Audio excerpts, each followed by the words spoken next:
আসসালামু আলাইকুম, welcome back to cooking Ninja Bangla. আজকে আপনাদের দেখাবো খুবই সহজে আর খুবই মজাদার একটা পাউন্ড কেকের রেসিপি। তাহলে আর দেরি না করে রেসিপিতে যাওয়া যাক। আর রেসিপিতে যাওয়ার আগে যারা আমার চ্যানেলটা সাবস্ক্রাইব করেননি কিন্তু ভিডিওটা দেখছেন, তারা অবশ্যই চ্যানেলটাকে সাবস্ক্রাইব করে নেবেন।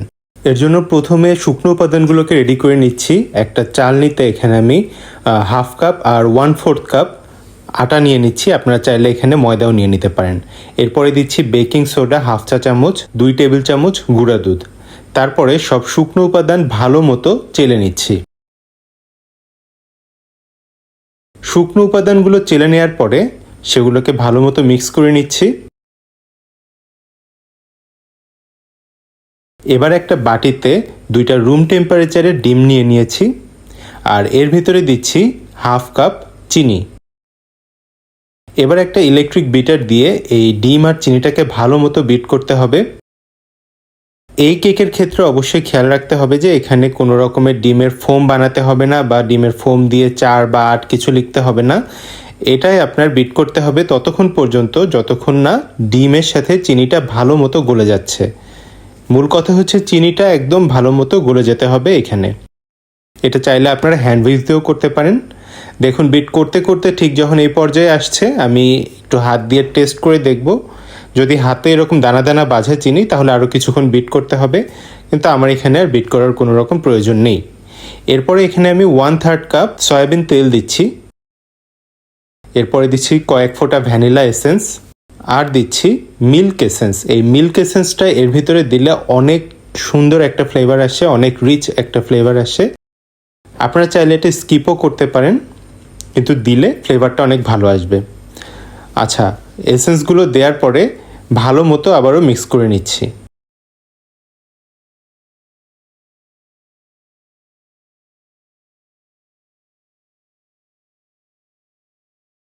মিক্স করা হয়ে গেলে সেই আগে থেকে চেলে নেওয়া শুকনো উপাদানগুলো আবারও চালনির ভিতরে দিচ্ছি, আর এর ভিতরে দিচ্ছি বেশ কিছুটা হোয়াইট চকলেট। এরকম ছোট ছোট করে কেটে নিয়েছি, আপনারা চাইলে গ্রেট করেও দিতে পারেন। এবারে ময়দার সাথে হোয়াইট চকলেটগুলোকে ভালো মতো মিক্স করে চেলে নিচ্ছি। আর এর ভিতরে দেওয়ার কারণ হচ্ছে আমি চাচ্ছিলাম ময়দাটাকে হোয়াইট চকলেটের সাথে ভালো মতো মিক্স করে নিতে, বা কোট করে নিতে আর কি। আচ্ছা, শুকনো উপাদানগুলো চেলে নেওয়া হয়ে গেছে। এবার আমি শুকনো উপাদানগুলোকে এই ডিমের ফোমের সাথে ভালো মতো মিক্স করে নিচ্ছি। এখানে স্পঞ্জ কেকের মতো আলতো করে মিক্স করার কোনো প্রয়োজন নেই, ভালো মতো মিক্স হয়ে গেলেই হলো।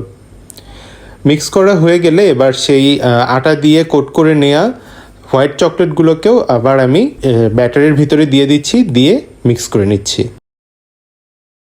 সব কিছুকে খুব সুন্দরভাবে ভালোভাবে মিক্স করতে হবে।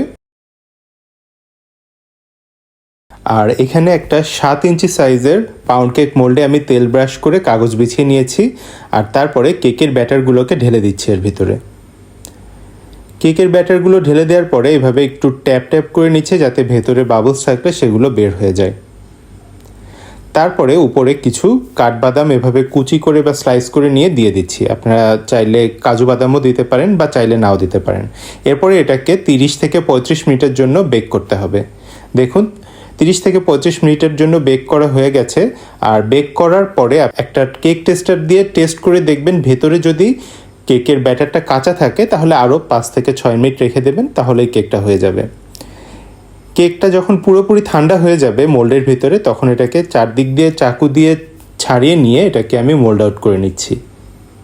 দেখুন কেকটা কতটা সুন্দর হয়েছে। এবার আমি আমার পছন্দ মতো করে স্লাইস করে নিচ্ছি, আপনারা আপনাদের পছন্দ মতো স্লাইস করে নেবেন। কেকটা খেতে অনেক অনেক বেশি মজার। আপনারা অবশ্যই একবার হলেও বাসায় এটা ট্রাই করে দেখবেন, আর আমি গ্যারান্টি দিয়ে বলতে পারি বাসায় একবার ট্রাই করলে এই কেকের ফ্যান হয়ে যাবেন আপনারা।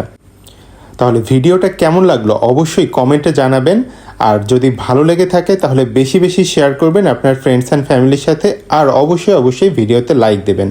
আজকের মতো তাহলে এ পর্যন্তই। সবাই ভালো থাকবেন, সুস্থ থাকবেন। আল্লাহ হাফেজ।